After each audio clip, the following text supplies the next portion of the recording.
बिस्मिल्लाहिर्रहमानिर्रहीम। अस्सलाम वालेकुम viewers, welcome to MB food secret. आज हम बनाएंगे ठंडा ठार फ्रेश इमली आलू बुखारे का शरबत, जो मैदे और मसाने की गर्मी का बेहतरीन तोड़ है। तो आइए बिना टाइम ज़ाया किए इस मज़ेदार से शरबत को बनाना शुरू करते हैं। इमली और आलू बुखारे का शरबत बनाने के लिए 8 से 10 दाने आलू बुखारे के मेरे पास और 3 टेबलस्पून के करीब इमली है, जिसको हमने 7 से 8 घंटे के लिए भिगो के रख देना है। इमली और आलू बुखारे को रखे हुए 7 से 8 घंटे हो चुके हैं और आलू बुखारा भी माशाल्लाह देखिए काफ़ी सॉफ्ट हो चुका है और इमली भी हमारी अच्छे से मैश हो चुकी है। अब इनकी गुठलियां अलहदा करने के लिए इसको ब्लेंडर जग में डालेंगे। इमली को हम इसमें डाल देंगे और बाद में हम इसमें आलू बुखारा जो है वो भी इसमें डाल देंगे। इस तरीके से इमली और आलू बुखारे की गुठलियां तकरीबन किसी ने साफ़ नहीं की होंगी। हाथ से इसको साफ़ कर लें तो इमली तो अच्छी तरह से गुठलियां साफ़ हो जाती हैं, लेकिन आलू बुखारे की जो गुठलियां हैं वो अच्छे से साफ़ नहीं होती। लेकिन इस तरीके से अगर आप करेंगे तो यकीनन आप देखेंगे कि आपकी गुठलियां बहुत अच्छे से साफ़ हो जाएंगी। 1 गिलास के करीब इसमें पानी डालेंगे। थोड़ा सा पानी डालने के बाद जग के ऊपर इसका ढक्कन रख देंगे। ढक्कन रखने के बाद 5 से 6 झटके देते हुए हमने मशीन को चलाना है। एकदम इसको ज्यादा देर चलाते नहीं रहना, सिर्फ हल्के हल्के झटके देने हैं।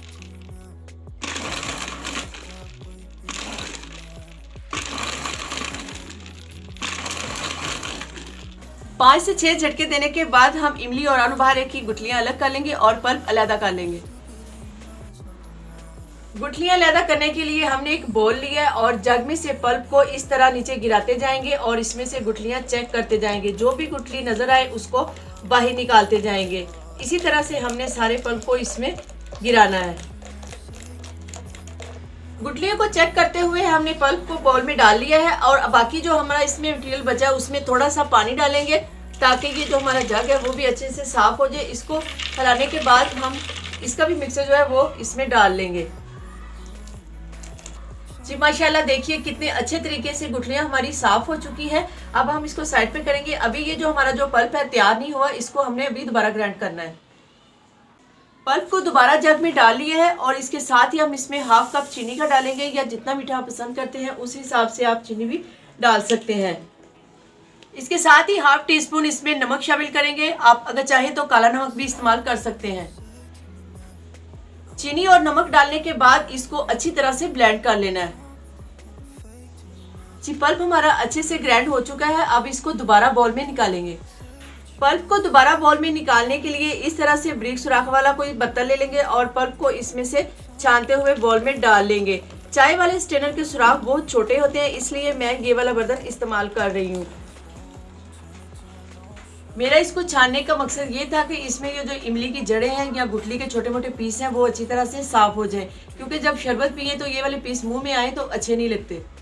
इसके साथ हम इसमें थोड़ी सी बर्फ डालेंगे, क्रश की हुई। जितना ठंडा आप पसंद करते हैं उस हिसाब से बर्फ डाल सकते हैं।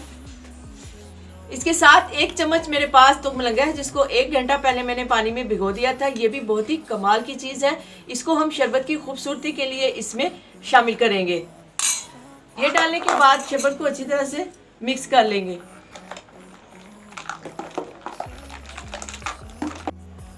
मैंने जो इसमें तुगमलंगा डाला है वो अगर आप पसंद नहीं करते तो आप ना भी डालें तो कोई मसला नहीं है। इसको ऐसे भी बना कर पिए, इसकी अफादियत उतनी ही रहेगी। लेकिन मुझे अच्छा लगता है इसलिए मैंने इसमें तुगमलंगा डाला है। जो पानी इसमें इस्तेमाल किया है मैंने वो तकरीबन 2.5 लीटर के करीब था। अगर आप इससे थोड़ा पतला पीना चाहते हैं तो पानी और भी डाल सकते हैं। जी माशाल्लाह अल्हम्दुलिल्लाह इमली और आलू बुखारे का शरबत हमारा तैयार है। अब इसको सर्व करने के लिए गिलास में निकाल लेते हैं। जी माशाल्लाह अल्हम्दुलिल्लाह ये था हमारा आज का मज़ेदार सा ठंडा ठार इमली और आलू बुखारे का शरबत। वीडियो अच्छी लगे तो वीडियो को लाइक करें, शेयर करें। अगर चैनल पर नए हैं तो चैनल को सब्सक्राइब करें। तो मिलते हैं किसी नई वीडियो के साथ। दुआओं में याद रखिएगा। एमबी फूड सीक्रेट को इजाज़त दीजिए। अल्लाह हाफिज़।